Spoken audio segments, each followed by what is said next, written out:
Hello guys, at ngayon ay dire-diretso na tayo. Welcome back ulit sa ating channel, Stock Play. At kung na-miss nyo yung first video, pwede nyo balikan sa natin sa channel, no? So everyday nagpo-post po tayo ng 2 videos. Ayan, and shout out po sa mga viewers po natin, mga nagko-comment at mga nagla-likes guys. Ayan. Maraming salamat sa walang sawang suporta nyo. So ngayon, let's go back sa main topic natin for the second video, which is stock update, of course, no? So for this one, still we have same list guys of stocks. Let's start with SEC. So for SEC, same pa din naman yung itsura niya, no? Since andun nga sa resistance. So I think magiging magiging stagnant since na ba ngayon? Thursday na ba ngayon? Friday. I think magiging magiging stagnant at pwedeng bumalik dito guys sa 33 since ito yung next support natin, sa May 33. So still ito pa rin yung natin, main structure based sa ating big picture for SEC guys. Sideways, then we have here a triangle pattern. Okay, so panipis ng panipis. Ayan, tignan natin maybe sa by October siguro kung talagang magiging bullish guys. Since yung Q4 naman talaga is bullish. Even sa sa crypto guys. Ayan. So ngayon sa daily chart, of course medyo maganda kasi verde, So yung candlestick nag-closed as green. So it means may chance, bukas na mag-close dito sa may taas nung trend line. So trend line kasi to guys, 'di ba? Okay. So tingnan natin. Since resistance to, once na mag-break out, so may chance na tayo dito, Of course, we want to see a breakout, then throw back, then push. Okay. Push dito sa may 36 since 36 is our ceiling, Ceiling for SEC since may mga dito latest actually. Ayan. So next po natin is DMC. Ayan. So for DMC guys, check natin. Medyo namumula since nasa resistance. Let's wait for a pullback since yung ating nearest support somewhere here sa 11.2 to 11.3 inside the green box. Ayan. So still the same since we have here a trend line. So the price pwedeng bumalik. Ayan, sa may trend line na yan guys. Just in case lang. So, ang target natin at least 10.7 or 0.75, 10.75, Just in case lang kasi opportunity to. Okay, pag nalaglag.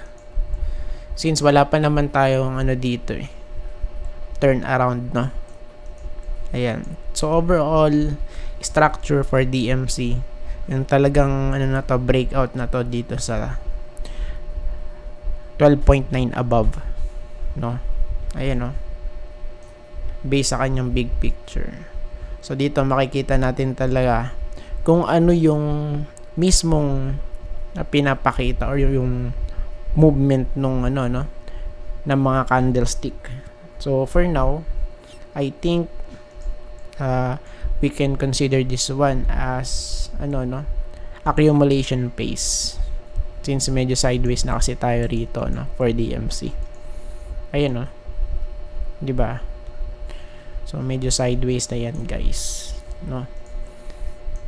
And kung i-extend natin to, yung TL natin, ay mali pala yung hinuhugot ko rito. Ito pala. Ayan, so hindi ko makuha. Wait lang, ilaki natin. So kung i-extend natin yan, so yung ano na to, trend line na to hanggang December, may hit pa eh. August 2025. Kaya tingnan natin. Medyo matagal ano. Actually, ayan. Pero, of course, we're hoping for the best, guys. Ayan. For DMC. So, sana lang, as soon as possible, is mag-breakout na, no? Pero yun nga, hindi natin mapipilit yan kung talagang medyo matagal, of course, yung kanyang, ano, accumulation, guys. Ayan. LTG 9.87 yung close, laglag pero nag-hold naman sa may support 9.9. okay, so the bad thing for this one, for this specific chart ano, of course for LTG is or was nalaglag. Ayan, sa may taas ng 200. Yun lang ang ano dito, medyo kumbaga off, no, for LTG. So overall, since meron nga po tayong trend line dito na sinusubaybayan, guys, okay, pwedeng ano dito mag-retest dyan ulit, guys, no, 1, 2, 3, 4, tas meron pa dito. So pwede itong malaglag as low as 9.43, 44, 9.5. Basta malapit dito, guys, sa area na to. Diyan ang target natin, ano, based sa kanyang big picture. And kasi ito talaga yung ano niya, kumbaga naging movement niya, no, at all since nung pandemic, guys. March 2020 nagkaroon ng V-shape recovery for this one. Okay, then dump ulit, then medyo nag sideways na ngayon. Okay, so let's see, guys, for this one, ano, for LTG. Ayan. Next, TEL. Check natin yung PLDT kung ano nangyari. Grabe, oh. So biglang bumalik dito, no. So halos na-touch yung ating trend line. And the good thing is, ayun. So the price is okay above the 200-day moving average. Goods. Okay. So ngayon, since nag-pump, tingnan natin. Meron tayo ditong ano, no, gap down sa taas. Ayan. Pero for sure, mafe-feel dyan once na mag-rally na ulit yung price, ano, for PLDT, guys, TEL, no. So overall, ito yung nakikita natin na trend line. So just in case lang, ano, since malapit na to sa resistance, nag-bounce. So typical bounce, okay, bounce play na tinatawag. So pwedeng bumalik ulit dito, guys. Ayan, sa 1,420. Okay, to hit the trend line. Ayan, kasi trend line to, no. Ayan, no. 1, 2, 3, and possible dito 4. Diyan. Ayan. Then, yung next natin is ALI. Last 2 na po, guys, ano. Weekly. So, still same pa rin naman, namumula-mula ng konti since nasa resistance nga. So, crucial to. Tingnan natin kung magko-crossover na next week. So, possible. Tentative yun, ano. Of course, since overbought na tayo dito sa weekly chart. So, we're speaking of course, big picture. Ayan. Kaya kung titingnan natin, may chance talaga na ano to, na mag-pullback, ano. Of course, ang bonus dito, yung sinasabi natin na chance na it could go or pwedeng mag-retest dito guys sa 36. Since this is a trend line no, for ALI. Ayun, no? 1, 2, 3, 4, 5, and possible dito 6. Ayan. So, pagka night yun, bonus, no? Ayan, pero sa weekly kasi nakita na natin.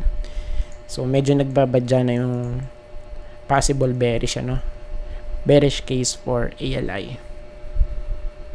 Ayan. Tapos yung last, ano na nga yung last? Globe. For Globe, check natin. Good. Of course, we're hoping na mag-close to ng ano, no? Ng ganito yung itsura. It looks like a bullish engulfing candlestick. So, of course, we're hoping for this one mag-close ng ganyan yung itsura. So, overall naman, looks healthy naman yung kanya itsura. Wag nga lang madadump bukas. Ayan. And kasi based dito, hindi pa nakakabalik actually. Medyo nag-hold lang dito, no, sa may baba ng ating course green box. So, medyo breakout. Kung titingnan natin, dito naman, since may TL din dito, so medyo breakout, pero it doesn't mean na sure na bullish na yan, no? Of course, it depends. So, tingnan natin bukas kung ano yung mangyayari for Globe. And I think tapos na po tayo guys. Maraming salamat po sa panonood. See you po sa next video. Bye-bye and God bless.